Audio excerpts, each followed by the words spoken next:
If this series of creatures doesn't scare you, I don't know what will.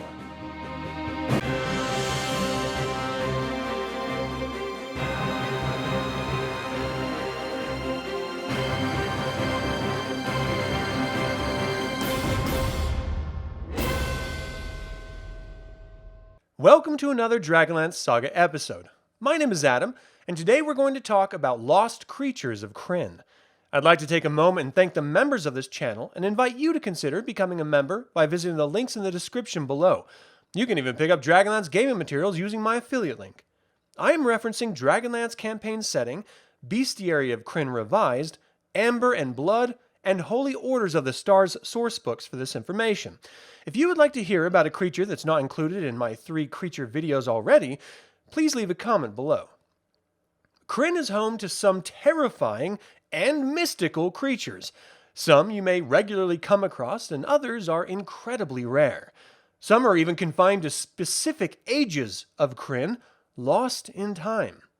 The Huldrefolk are believed to be primal fae. They use monolithic fixtures scattered across the planet to travel to and from the Ethereal Sea. They are believed to have left Krynn in the Age of Starbirth for reasons unknown.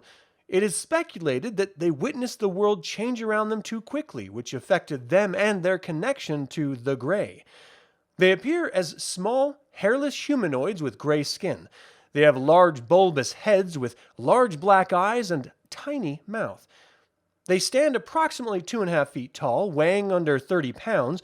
Each are accomplished sorcerers and are malleable in attitude, often reflecting that which is presented to them. Many people may confuse skeletons with skeletal warriors, but they are in fact different entities altogether. Skeletal warriors retain the language they knew in life, though they cannot speak it.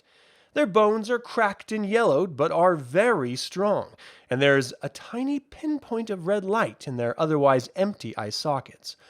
They can be created by Death Knights or sorcerers. If a Death Knight creates them, they will serve until destroyed. If a sorcerer creates them, their soul is tied to a golden circlet. Now that we're on the subject of the undead, let's talk about Death Knights. There are few beings as powerful and rare as Death Knights on Krynn. 2 have been spoken of through their deeds, Lord Soth and Ausric Krell.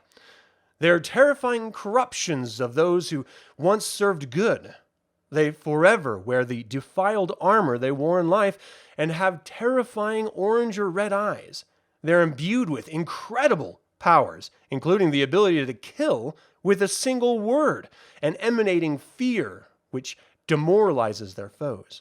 They're able to cast a plethora of spells and are able to create skeletal warriors to serve them in death. And unless you have very good reasons, you would do well to avoid them at all costs. Remnants are the remaining spectral essences of powerful magicians who died in incredible surges of magic. They appear as twisted versions of themselves with robes shredded and floating around them with multicolored tendrils of light emanating throughout. They're filled with an unending hate for those who live and are able to use magic, as they are reminded of what they have lost. They're able to drain you if touched, and even turn you into one of their own.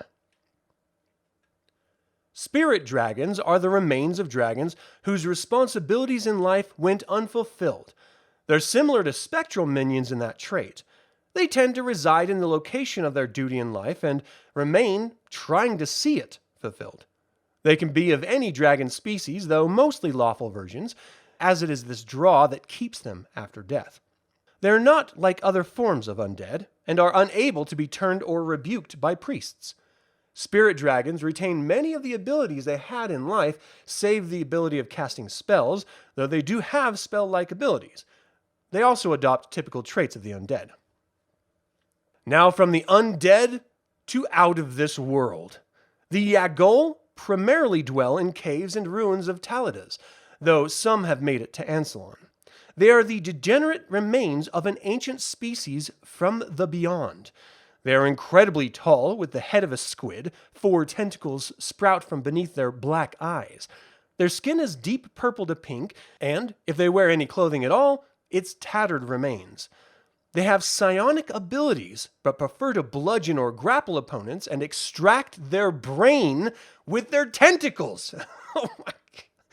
They blame the gods for their declined fate and can often be found in worship of demons. A summer of chaos brought about some truly terrifying and deadly creatures. Chaos brought life from itself in the form of chaos wretches. The forces that animate these beings comes from the negative energy deep in the abyss itself. They are cunning, destructive, and incredibly violent, prone to mad rampages. Though there were many varieties of the Chaos Wretch created in the Chaos War, I will only cover 3 here. Carrion Wretch is a malicious spirit that inhabits humans and animal remains. They appear as undead, but are actually extraplanar creatures. They appear as dark shadowy vultures in their natural form. Cedar Wretch inhabit the husks of trees. It emanates a horrid light and can actually move across terrain. They destroy the plant life around them and will surround their prey before lashing out violently. Finally, Sand Wretches appear to be man-sized whirlwinds of reddish-orange sand and dust. They assault their prey with whirlwind blasts of sand, preferring to attack in groups. Divine creatures are those blessed or cursed by the gods to walk upon Krynn. Divine messengers are typically creatures sent to act as a guide or herald on behalf of a god. They dwell in the outer plane with their god otherwise. They're often mistaken for fiendish or celestial creatures when encountered up close. From a distance, they appear to be typical mortal beings. The white stag of Paladine is one example. A sister creature to the divine would be the beloved of Chemosh. This is a being that swears an oath to Chemosh, Lord of Death, so that they may live eternally as youthful, beautiful, and indulgent beings. Once turned, they bear the mark of a kiss on their breast. When turned, they die in horrible pain. But when they wake, and in place of their souls is a deep void of need, they must turn more into disciples or kill in order to ease that ever-growing pain. And as they age, they lose their memory and ability to enjoy the pleasures of life.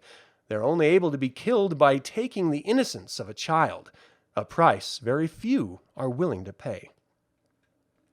Disciples of Bone are the creations of Chemosh as well.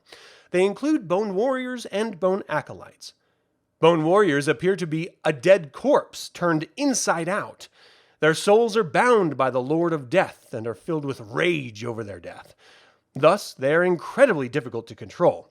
They're fury-filled spirits who want to exact pain on those who cause them pain in life. Their bone-covered innards are as strong as plate mail, and their rage knows no limit. If not kept under strict control, they will even attack their allies. Bone Acolytes are the living disciples of Chemosh.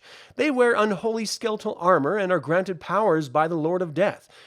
The armor has spikes that protrude from its joints, which are imbued with divine magic.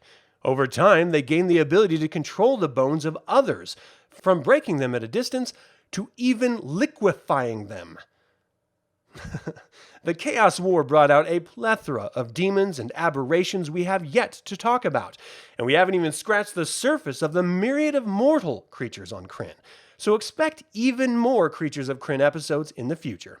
But that is all the time I have to talk about lost creatures of Krynn. Do you have a favorite creature discussed? What about a creature you would like to see featured? And finally, if you could import one non-Krynn creature to Krynn, what would it be and why?